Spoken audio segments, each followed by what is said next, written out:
I predict that WYNN stock will go up 97% soon. Here's why. I'm going to go over WYNN's business, their financials, and my DCF valuation model, and what I am going to do. Am I buying or am I selling? So grab a coffee, stick around for a bit, and let's dive right in. Here you have a model of the Crystal Pavilion, WYNN's next project in Macau next to the WYNN Palace. WYNN Resorts Limited has unveiled plans for a $2 billion expansion in Macau, which will include an art museum, immersive theater, interactive sculptures, and 2 hotels. The project is called the Crystal Pavilion. The innovative all-glass building will house 2 hotel towers with a total of 1,300 rooms and suites, 650 rooms each. WYNN anticipates approximately 7 to 10 million annual visitors to Crystal Pavilion. That is a lot of visitors. This project is still a few years out, 2 to 3 years I think. And that's the thing about WYNN, always building the next great thing. For those that don't know, Macau is the gaming hub in China. It drives huge traffic and sort of borders China and Russia. Also in Macau is the WYNN Palace, the WYNN Encore, and the WYNN Macau Resort.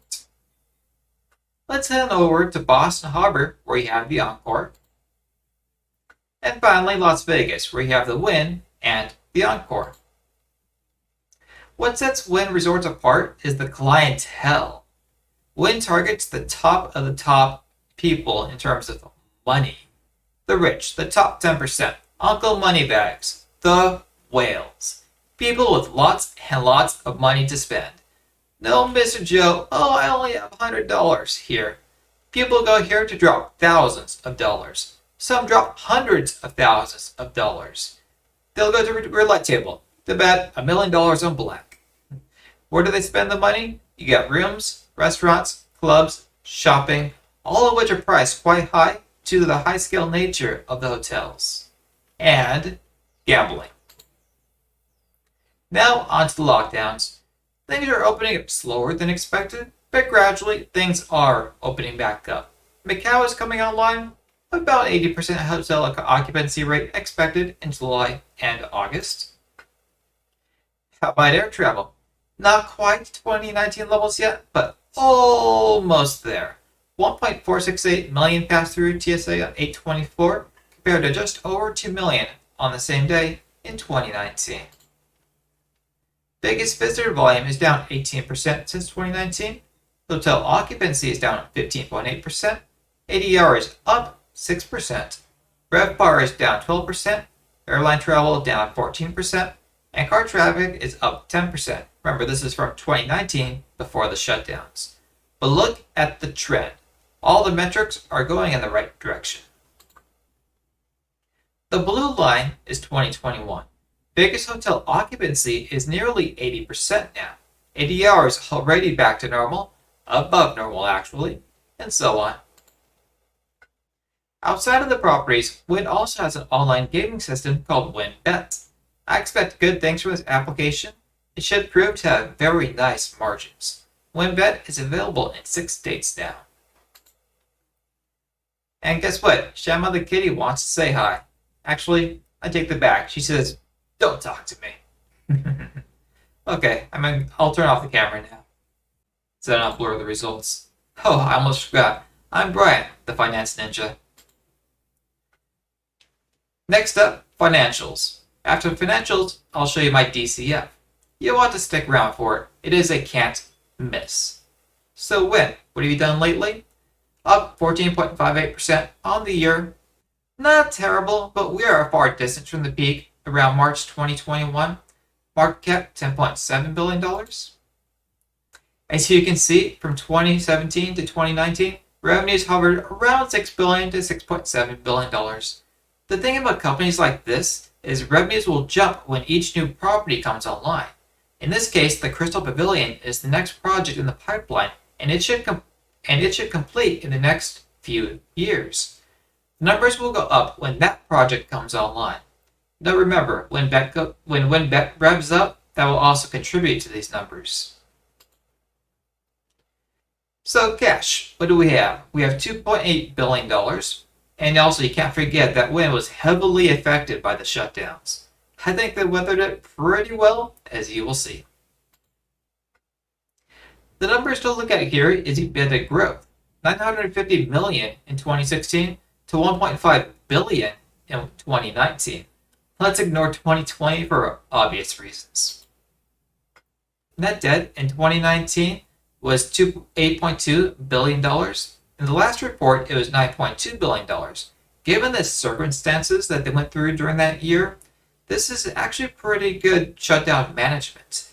The extra debt isn't a heavy burden. $1 billion, they can handle it. That said, I do think WYNN has too much debt in general. I would like them to start paying it down in the coming years. $12 billion is a lot of debt for a company this size. Analysts are bullish and have assigned a price target of $122.67, which is a nice gain from today's price, but I expect more.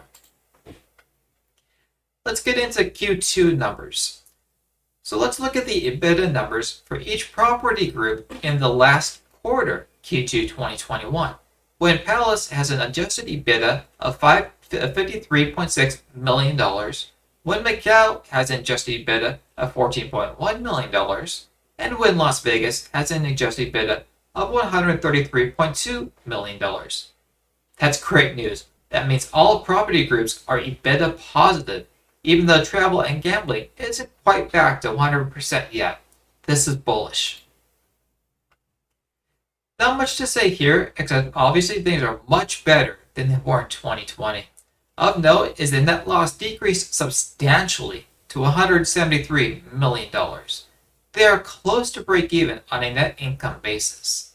You'll also notice interest expense of $150 million. I want them to pay down that debt quickly. Let's be frank. I gotta be fair here. I think they have too much debt. Next up is my DCF Valuation Model. What you all came here for. But before I get to that, a note. This is Valuation Week, day 4 of the Valuation Week. I plan to release a valuation video every day this week, Monday to Friday. Obviously, today is WYNN. I did a video yesterday, Tesla the day before that, and Alibaba the day before that on Monday. Check those out.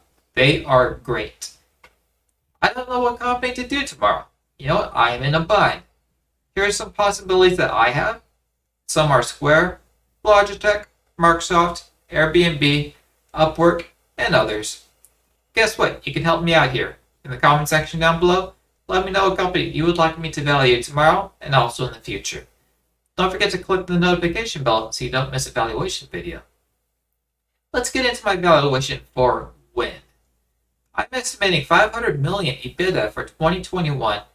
I'm assuming some demand gets pulled forward from 2023 to 2022. Hence the $2 billion EBITDA in 2022 and a slight decline to $1.9 billion in 2023.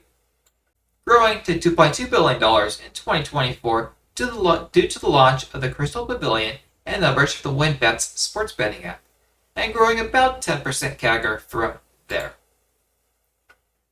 Discount rate 10%, perpetual growth rate 4%, today's value $17.8 billion, fair price $155.28. Moving on to my valuation model. You can download this valuation model and all of my others at my Patreon. You can get in right now for just $1. But remember, there's only a few seats remaining. In 2019, WYNN's EBITDA multiple was 9, so that's what I'm going to use here. This model has a fair value of $242. The perpetual and multiple numbers are pretty far apart, so I'm going to average them. Averaging them comes out to $199 per share. That is my target price, for an upside of 97%. So what am I doing? I am buying shares with every spare cent I have. I'm literally digging in the couch cushions. I don't know, maybe my cat ate my money. She has a habit of doing that. My cat says, don't forget to smash the like button and subscribe. Thank you to the subscribers. Thank you to the patrons. Thank you for watching, and I'll see you in the next one.